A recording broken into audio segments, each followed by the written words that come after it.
Let's say we are meeting with some friends for coffee. Here is the table and here are our two friends. As I've outlined, everybody is surrounded by their own personal ego world, their cocoon, just like a caterpillar. Each one of us can only see their human programs, desires, wishes, problems, and so on from their ego world. And that is also what each one can only speak about, or in today's time, text about. Nobody really can fully grasp and understand the other because we are totally self-absorbed in our own individual limited cocoon of unresolved programs. Let's take an example.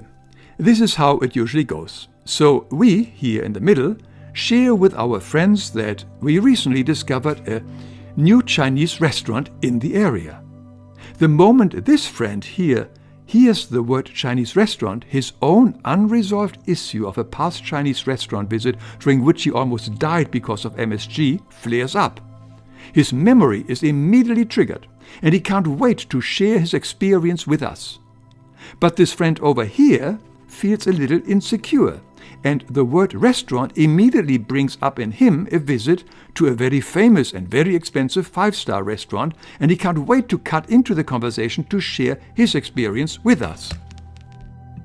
So instead of intensely listening to each other, all we are basically doing is telling each other pressing facets and programs of our own limited ego consciousness. Each one only hears himself, sees himself, and speaks himself. Next time you are at a gathering of friends or family members, pay attention how this scenario is repeated over and over again as everybody is only speaking themselves. We may think that we understand each other, but is that really true? Could it be that because we like the person or he flatters us, we say that we understand each other? True understanding only comes when we begin to understand ourselves. As these two are our friends, it might look like we have a lot in common, but we are not in unity, because we only look at the shell, the humanness. We speak past each other.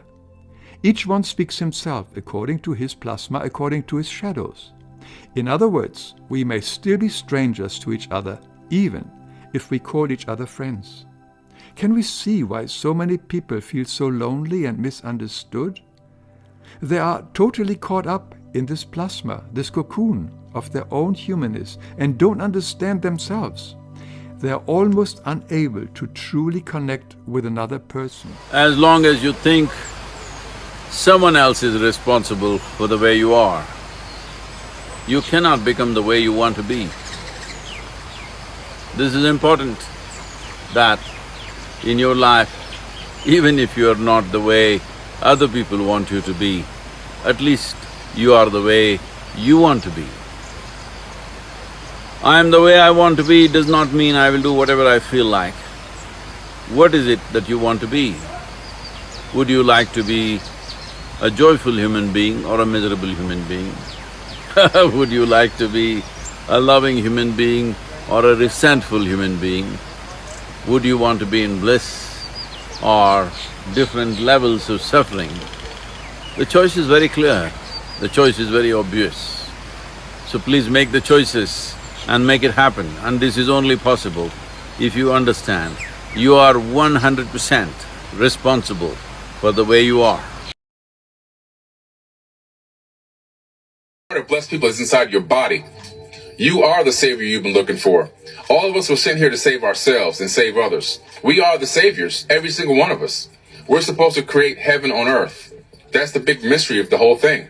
We're not supposed to wait until we die so that we can live. You're supposed to live now, okay? And that's why the earth is the way it is, and why people are the way they are, and why there's turmoil everywhere, because people have been disconnected from understanding their true spiritual nature and the fact that we have the capability of turning any place into a heaven, because there's no amount of darkness that can make light flee. But the smallest pinprick of light will make darkness flee, okay? Think about that. If you're in a dark room, there's no way that it can make light run away. But when you turn the light on, even just a small, tiny light, darkness will flee away from that light instantly. You need to always remember to be the light. And when you have that mindset, and you're operating in that mindset and that frequency, now you're in in place to do what you need to do for yourself, your life, and also your family. Okay? So now we've gone through this process. We understand now fully what this unconditional love is. Quantum entangling is high frequency knowledge, high frequency content, and confidence in yourself. So you're manifesting. The final part that we're going to do is you're going to be speaking aloud. I am commanding this vehicle into my life. I'm commanding this house into my life. I'm commanding this relationship, discovery into my life. I'm commanding this new job, this new career. I'm commanding success in my business. You're commanding it. Why are you commanding it? You're not God. Oh, yeah, you are God. You see, the divine energy, the spark that creates everything in this entire universe is inside of your body. As above, so below. And because the divine energy that's flowing through everything and all living things is inside of you, you have the power of commandment. You have the power of creation. You have the power of healing. All that power exists in your body. This is what the ancients were trying to teach us from tens of thousands of years ago. We manifest this entire planet. This entire reality on this planet has been manifested by individuals like me and you, and we take it for granted because we don't realize what we're doing. We're creating. Human beings are creators. Why? As above, so below. We are a divine spark, just a branch of the oneness, the universal all, the one consciousness that truly does exist. We're just a branch of it, branched off so that it can experience itself subjectively in the third dimension.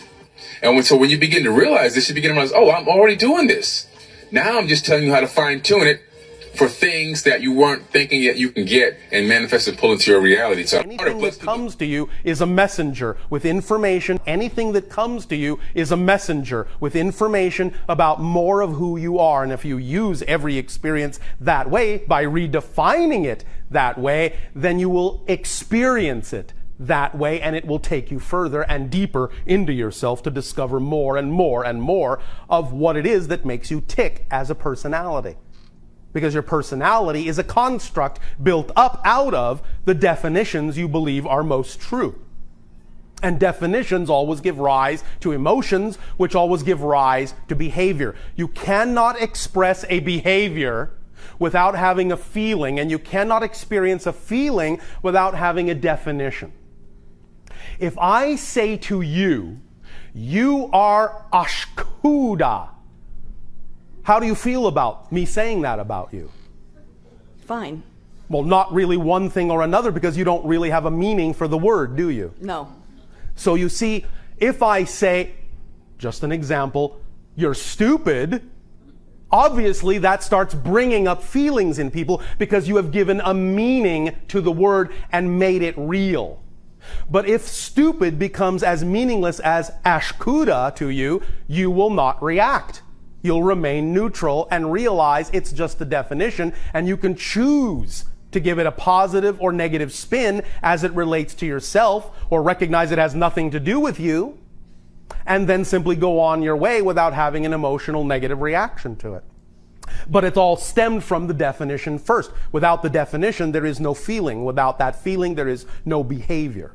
So all behavior stems from feeling, which stems from definition. So if you're behaving in a way you don't prefer and you're feeling in a way you don't prefer, follow that trail back to the definition by asking yourself the penetrating question, what would I have to believe is true about myself in order to be having this emotional experience and this behavior in this situation?